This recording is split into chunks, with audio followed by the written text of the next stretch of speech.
Ever wondered what you'd do when you retired? We decided to buy a little caravan and tour around Europe. It's cheap, it's cheerful, yes, even when it's raining. You see wonderful sights, meet great people, and generally have a damn good time. This year we're doing Italy for 6 weeks, although we wandered over to the French Riviera for the last fortnight. We took a small camcorder along, just for the record.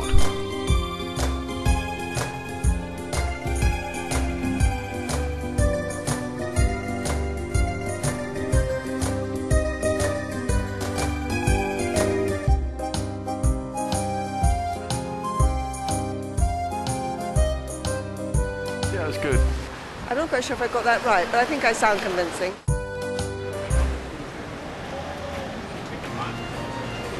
We've just arrived in Tuscany.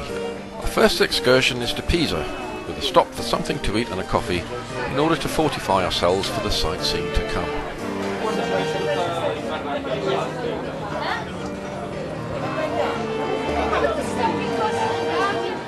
We're just on the edge of the Campo dei Miracoli, which is the part of Pisa that has the Leaning Tower, the Duomo, and something else which I can't quite remember. All the good stuff. Oh, the baptistry, or baptistry. Baptistry, anyway that. So, but tumbers are rumbling, so we're staying at this little cafe to have a sandwich and a coffee. And I'm looking forward to this, aren't you? Not a bad drive-in, was it? No. My navigation skills, of course, got us here, rather than the sat-nav. We're heading towards the city's Piazza del Duomo, also referred to as the Piazza dei Miracoli, the Square of Miracles, to the north of the town centre. As well as the famous tower, it also contains the Duomo, or cathedral, and the city's baptistry. I mean, that's laughable, isn't it? I mean, look at that. It's all bound round with steel and everything to try and sort of keep it upright. And but you're just not prepared for that, are you? It's just so peculiar. I'm not sure which building is which is the Duomo and which is the bus. What was the other thing? No, I can't remember either. God, the brain is going. Come on then, let's go and have a look.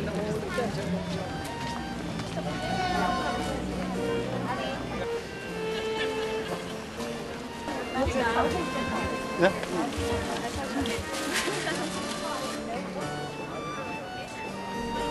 The Leaning Tower of Pisa is the campanile, or freestanding bell tower, of the Cathedral of Pisa.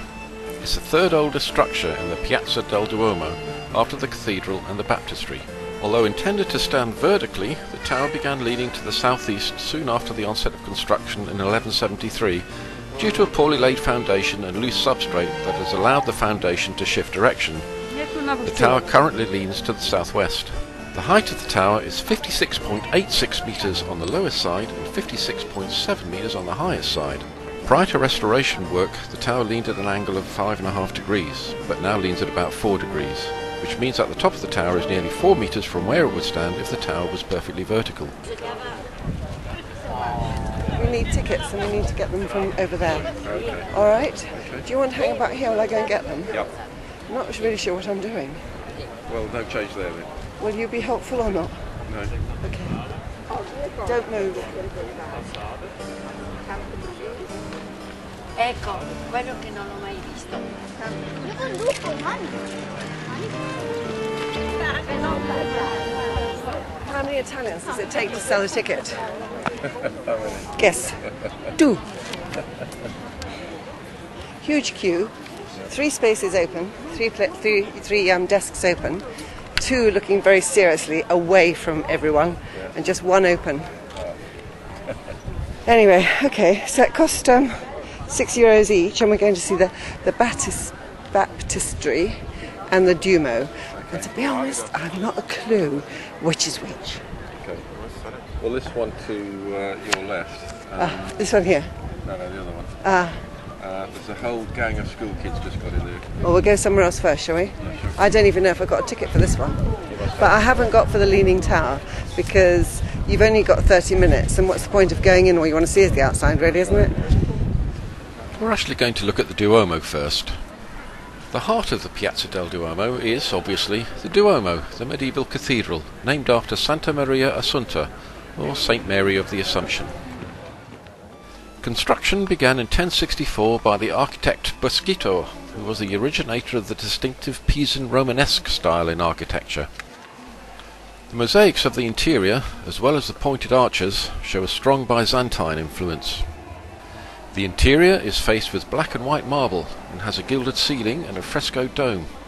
It was largely redecorated after a fire in 1595, which destroyed most of the medieval artworks.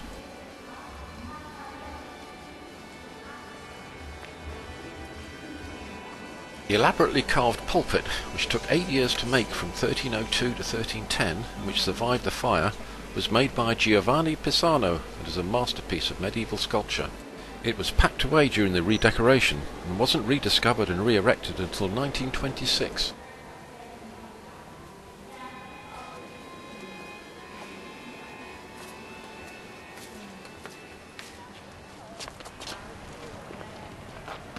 Well, one down and one to go. Let's move on to the baptistry.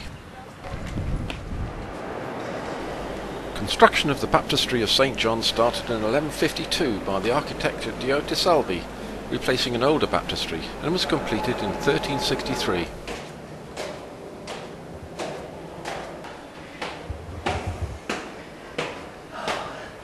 Exhausting.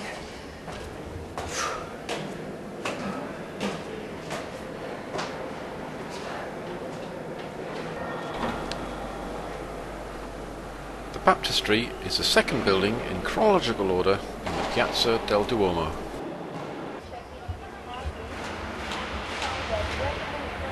It's a long way down. It's horrible. I really actually get sick knees. I've reported this before, but it sort of makes me feel quite ill. But I've got to take a photograph of it. Is that possible? The marble structure is 55 metres high, with a circumference of 107 metres, and is the largest baptistry in Italy. The immensity of the interior is overwhelming, but it's surprisingly bland and lacks decoration. However, it has the most wonderful acoustics. If you stand below the edge of the dome and sing a sustained note for several seconds, the sound will travel round and round the dome for a considerable time. In this way, it's possible for just one person to sing musical chords simply by changing the notes every few seconds. The caretaker demonstrates a three-voice polyphonic harmony every half hour. So let's have a listen.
Waiting for. Wasn't it fabulous?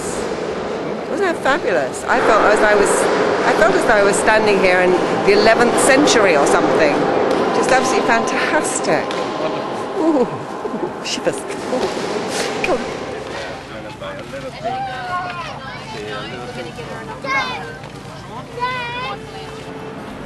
Having chickened out from climbing the tower's 294 steps, we decided to explore the rest of Pisa.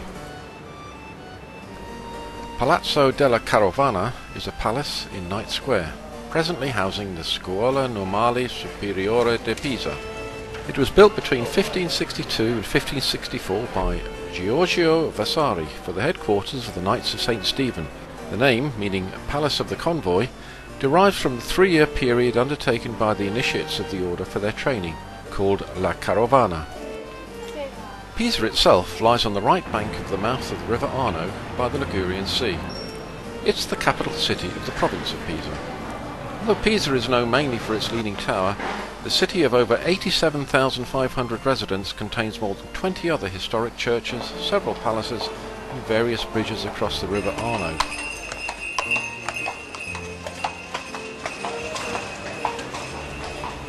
All this sightseeing can be very wearying, so we're off to get some refreshment.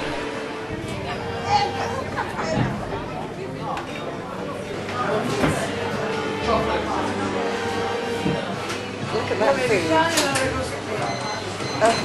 food. In Sue's case, it involves copious amounts of chocolate.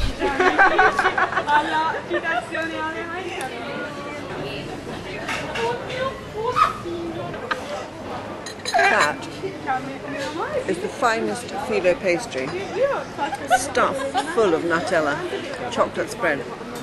Honestly, it's just so good. I can't wait for another mouthful.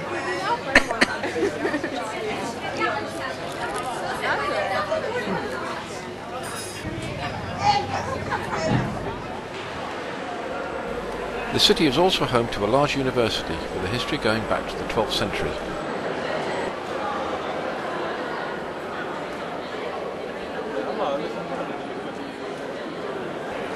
This is the university sort of courtyard of the Victoria Emmanuel, and I'm not quite sure what date it is, but from the look of the buildings, it's pretty ancient, isn't it? But rather lovely. This wonderful sort of. Place, isn't it? Oh, it is a university, yes, but I don't quite know. It's a discipline aperta. Don't know what that means, but it's beautiful, isn't it? This old sort of arch sort of courtyard, little piazza, I guess. Wouldn't it? You know, coming to university here. I mean, now you can't help but wonder what the sort of classrooms are like or the lecture halls. But this is rather fabulous.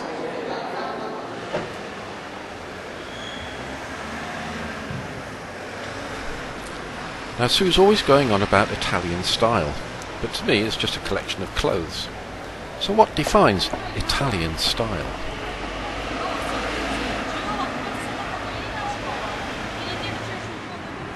Let's ask her. Okay, well, you asked me about Italian style.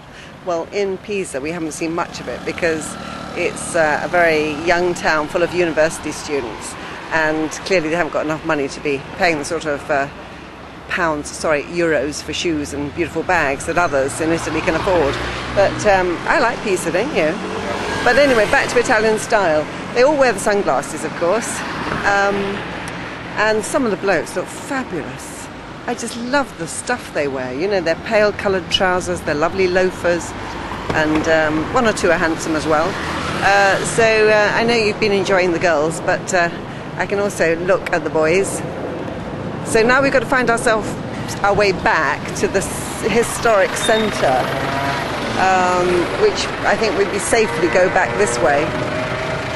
But I do remember seeing that building on the way in, but I don't think we'll risk it. Okay? When it comes to Italian style, I'm still no wiser. But there you go.